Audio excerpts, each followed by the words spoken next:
Assalamualaikum warahmatullahi wabarakatuh. Alhamdulillah nahmaduhu wa nusalli wa nusallimu ala rasulihil karim wa ala alihi wa ashabihi ajma'in. Asyhadu an la ilaha illallah wahdahu la syarika lah wa asyhadu anna Muhammadan abduhu wa rasuluhu la nabiyya ba'dahu amma ba'd. Alhamdulillah hadirin jemaah salat subuh yang dimuliakan Allah Subhanahu wa taala. Puji syukur kehadirat Allah Subhanahu wa taala. Allah Subhanahu wa taala berikan kepada kita kesempatan-kesempatan yang begitu banyak. Allah Subhanahu wa taala berikan kepada kita anugerah-anugerah, nikmat-nikmat yang begitu banyak.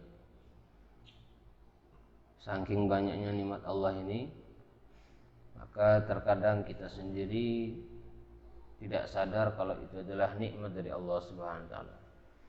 Sampai-sampai kita lupa kalau itu adalah termasuk nikmat dari Allah Subhanahu wa taala. Hari ini kebanyakan orang membatasi arti daripada nikmat Allah, sehingga sebagian mereka menerjemahkan nikmat Allah itu hanya kesehatan saja. Maknanya ketika dia sakit dia merasa nikmat Allah sedang dicabut. Padahal nikmat selain sehat itu sangat banyak. Nikmat selain sehat itu masih lebih banyak lagi. Kita diberi akal pikiran yang jernih, bisa berpikir, itu nikmat yang tidak kalah besar dibandingkan dengan kesehatan. Karena untuk apa badan sehat kalau gila gitu kan? Kalau nggak waras, nggak bisa berpikir normal. Untuk apa? Orang gila itu sehat semua. Orang gila itu sehat-sehat semua. Tapi ya dia tidak diberi akal, tidak diberi pikiran yang normal, yang waras. Nah, sehingga sehat tadi itu ya tidak bisa digunakan untuk sesuatu yang bermanfaat tentunya, karena dia gila. Jadi terkadang seperti itu. Ada orang membatasi nikmat Allah itu hanya sekedar harta benda. Maknanya ketika dia sedang tidak ada harta, maka dia mengatakan saya sedang dicabut nikmatnya dari Allah. Padahal nikmat Allah selain harta benda itu sangat banyak. Dia menafikan nikmat-nikmat Allah yang lain. Karena apa? Karena yang seperti ini akan membuat orang menjadi tidak bersyukur. Memang benar harta itu termasuk bagian dari nikmat, kesehatan bagian dari nikmat, tapi jangan kita sekedar membatasi makna nikmat itu di perkara-perkara tersebut saja. Sehingga apa? Menghalangi kita dari syukur kepada Allah Subhanahu wa taala. Semestinya segala sesuatu yang ada pada diri kita pandang adalah nikmat dari Allah, sehingga kita ini pandai menjadi hamba yang bersyukur. Maka orang yang bisa benar-benar bersyukur kepada Allah itu sangat sedikit. Wa qalilun min ibadiyasy syakur. Dan sedikit dari kalangan hamba-hambaku yang pandai bersyukur. Semoga Allah jadikan kita termasuk hamba yang bersyukur. Salawat serta salam senantiasa tercurah kepada baginda Rasulullah sallallahu alaihi wasallam. Kita semua berharap syafaat beliau pada hari kiamat kelak, di mana ketika semua para nabi mereka tidak berani memberikan syafaat, maka beliau mengatakan ketika datang umat ini kepada beliau, manusia datang kepada beliau, maka beliau mengatakan analaha analaha. Memang ini adalah bagian saya. Analaha, memang sayalah yang bertugas untuk menyelesaikan urusan ini di mahsyar. Sehingga beliau bersujud di bawah arsy, memuji-muji Allah dengan pujian yang belum pernah lantunkan di dunia.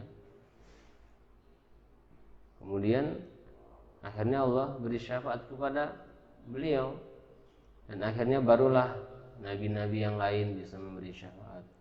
Para malaikat bisa memberi syafaat, orang-orang soleh bisa memberi syafaat. Setiap orang bisa memberi syafaat sesuai dengan makomnya, derajatnya masing-masing.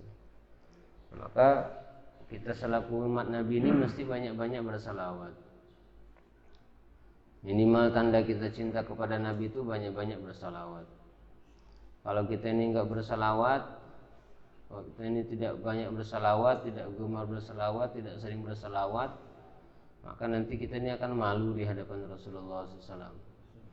Orang-orang dahulu itu mereka itu sangat-sangat memperbanyak daripada selawat. Karena apa? Mereka paham semakin banyak orang bersalawat, semakin dekat kedudukan mereka dengan Rasulullah. Orang yang paling dekat dengan Rasulullah nanti pada hari kiamat, kedudukannya itu adalah orang yang paling banyak salawat kepada beliau.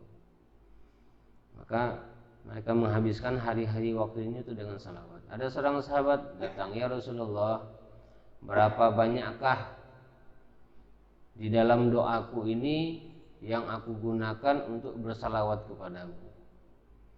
Maka Nabi mengatakan, "Ya terserah. Bagaimana kalau seperempatnya aku gunakan untuk salawat? Bagus. Kalau kamu tambah lebih bagus lagi.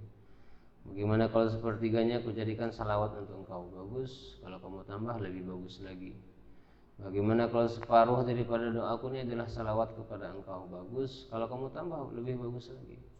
Ya Rasulullah, kalau begitu semua doaku ini adalah salawat saja untuk engkau, bersalawat untuk engkau saja." Maka Nabi SAW mengatakan kurang lebihnya, bila begitu dosa-dosamu diampuni, kesusahan-kesusahanmu akan dihilangkan, kesempitan-kesempitanmu akan dilonggarkan. Maka hendaklah kita banyak-banyak salawat. Nabi SAW itu orang yang tidak butuh dengan salawat kita sebetulnya. Seperti sering saya gambarkan, orang yang bersalawat itu seperti orang yang menuangkan air ke wadah yang sudah penuh. Sebanyak apapun kita tuangkan ya sudah penuh wadah itu, tidak akan bertambah penuh. Tetapi nanti apa yang kita dapatkan ketika kita tuangkan air ke dalam wadah yang sudah penuh, maka air itu akan meluber. Luberannya itu akan kembali kepada kita. Wallahu ta'ala alam.